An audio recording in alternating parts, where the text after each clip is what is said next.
Give him a huge round of applause, please.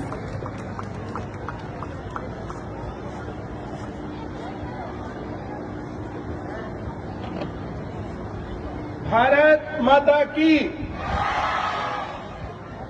अब हमारे बीच में शहीद आजम भगत सिंह के पड़पोत्र श्री यादविंदर जी आए हुए हैं और उनके कानों तक अगर आवाज ऐसी मरी सी आएगी तो अगली बार शायद ये सोनीपत को कभी भी चुने। तो मैं सभी लोगों से कहूंगा एक बार जितनी ताकत है आप लोगों में उसके साथ आवाज लगाएंगे। भारत माता की। इंकलाब जिंदाबाद, इंकलाब जिंदाबाद।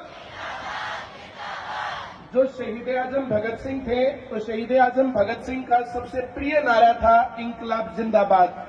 और इंकलाब जिंदाबाद का अर्थ है कि जो ये व्यवस्थाएं हैं ये बदल सकती हैं, बदल देनी चाहिए और बदलाव में कोई नुकसान नहीं होता है। तो इंकलाब का मतलब होता है आमूलचूल परिवर्तन, व्यवस्थाओं के अंदर परिवर्तन। जैसे अभी जो है मेरे से पूर्व वक्ता श्री सुरेंद्र छिकारा जी ने जो है बोला बहुत अच्छे तरीके से। सर आपने जिन जिन का नाम लिया मैं कंटिन्यू उसी से करता हूं। मैं सभी का फिर से नाम लूंगा तो फिर अच्छा सा नहीं लगेगा, टाइम रिपीट होता है। और मैं सभी आगंतुकों का बहुत बहुत धन्यवाद करता हूं और एक अच्छा कार्यक्रम यहां पर हुआ। तो इंकलाब जिंदाबाद जो शहीद आजम भगत सिंह का नारा था एक बार फिर से गुंजाएंगे ताकि यादविंदर जी को लगे कि हाँ सोनीपत के युवाओं में एक जज्बा है, एक जान है। इंकलाब जिंदाबाद,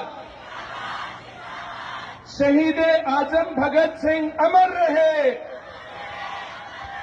जो ये अगली लाइन वाले लोग हैं ना और जो दूसरी तीसरी लाइन वाले लोग हैं ये तो बोल ही नहीं रहे, इनकी आवाज ज्यादा सुनाई देगी यादविंदर जी को। तो आप लोगों से भी रिक्वेस्ट है कि आप लोग भी इसके साथ जो है आवाज लगाएं। शहीद आजम भगत सिंह अमर रहे, शहीद आजम भगत सिंह अमर रहे। आज देश के युवाओं से शहीद आजम भगत सिंह के साथ साथ जितने भी आजादी की लड़ाई में शहीद हुए युवा थे, जिन्होंने हमारे देश को आजाद करवाने के लिए अपना जीवन न्यौछावर कर दिया, अपनी जो है जो जमीन जायदाद संपत्ति थी वे न्यौछावर कर दी और उन्होंने देश को आजादी दिलवाने के लिए जो कुर्बानियां दी, उन्हीं के दम पर आज हम यहाँ पर खुली हवा में सांस ले रहे हैं। हम अपनी मांगे मांग सकते हैं।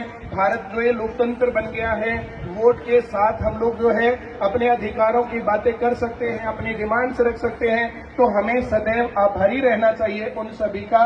और उन सभी के अंदर शहीद आजम क्यों बोला जाता है भगत सिंह को कि कुर्बानियां तो बहुत लोगों ने दी थी, इन्होंने कुर्बानियों के साथ साथ एक रास्ता भी दिखाया।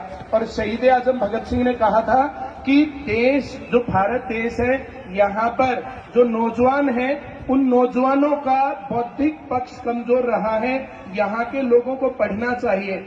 जितने भी यहाँ पर आदमी आए हुए हैं, जो लोग मेरी बातें सुन रहे हैं, तो इन सभी को चाहिए कि बच्चों को पढ़ने के लिए दिया जाए, साहित्य पढ़ने के लिए दिया जाए। ये प्रेमचंद को पढ़े, मोहन राकेश को पढ़े, भगत सिंह को पढ़े, जवाहरलाल नेहरू को पढ़े, महात्मा गांधी को पढ़े। जितने भी जिनके भी नाम जाने जाते हैं वे वहां तक क्यों पहुंचे और उनके अंदर क्या वे गुण थे। जिस टाइम पर महात्मा गांधी संघर्ष कर रहे थे तो उसी टाइम पर देश में 30 करोड़ लोग और भी थे, उनके नाम इतने पॉपुलर क्यों नहीं हुए। श्री जवाहरलाल नेहरू जो पहले प्रधानमंत्री थे, देश जब आजाद हुआ था तो भूखमरी का कगार था, यहाँ पर कुछ भी था नहीं और वहां से देश को बहुत आगे लेकर के आए और यहाँ तक जो है लगातार कंटिन्यूअस प्रोग्रेस है। जितनी हो जानी चाहिए थी उतनी नहीं हो पाई। ये शिकायत तो लगातार जो है सत्ता पक्ष के लोगों से रहता है।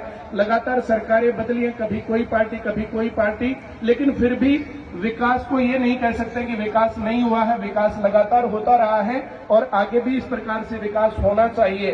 तो जो हमारे शहीदों के सपने थे, उनके विचार थे, उनकी जीवनी थी, उस प्रकार की किताबें कहीं मिल भी नहीं रही हैं। उनको पढ़ने के लिए मौका जो है जैसे बच्चों को दिया नहीं जा रहा है। आजकल अगर बच्चों को अच्छी किताबें नहीं देंगे तो बच्चे मोबाइल फोन में अपने आप ही गलत चीजें देख ही लेंगे। बच्चों को हमेशा कुछ ना कुछ तो करना है। तो अगर उनको सही चीजें, उनको सही साहित्य, उनको सही मार्गदर्शन दिया जाए तो वे जरूर अच्छा कुछ करके दिखाएंगे। और अगर वैसा कुछ नहीं होगा तो फिर बच्चे गलत रास्ता पकड़ते हैं। सोनीपत की बात अगर